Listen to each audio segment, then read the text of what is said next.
మీరు ఎప్పుడైనా sperm race చూసారా? ఇదేంది ఇది నేను చూడలే. మీరు విన్నది నిజమే. వీరికణాల పరుగు పందెం అండి ఇదే. ఫేస్ టు ఫేస్ తేల్చుకుందాం రా.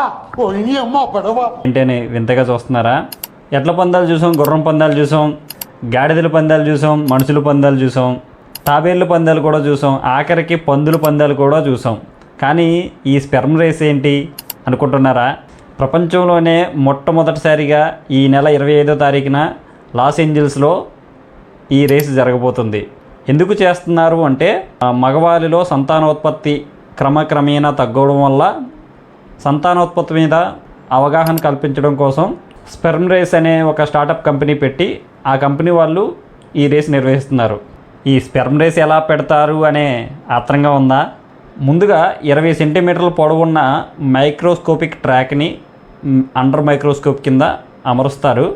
తర్వాత సేకరించిన వీర్య నమూనాలను ఆ ట్రాక్పై ఉంచుతారు. ఏ వీర్యం అయితే ముందు ఫినిష్ లైన్ దాటుతుందో అదే వాళ్ళే విన్నరు. వీర్యం 20 సెంటీమీటర్లు దాటాలి. ఈ స్పెర్మ్ రేస్లో మొదటిగా 1000 మంది వరకు పాల్గొంటున్నారు. మీకు ఆసక్తి ఉంటే చూడండి. మరి కుర్రాళ్ళు, మీ స్పెర్మ్ స్పీడ్ ఎంతో తెలుసుకోవాలంటే స్పెర్మ్ రేస్ సైట్ని విజిట్ చేయండి. ఇలాంటి మరిన్ని వీడియోల కోసం సబ్స్క్రైబ్ చేసి బెల్ సింబల్ ఆన్ చేసుకొని ఫాలో చేయండి. Thank you.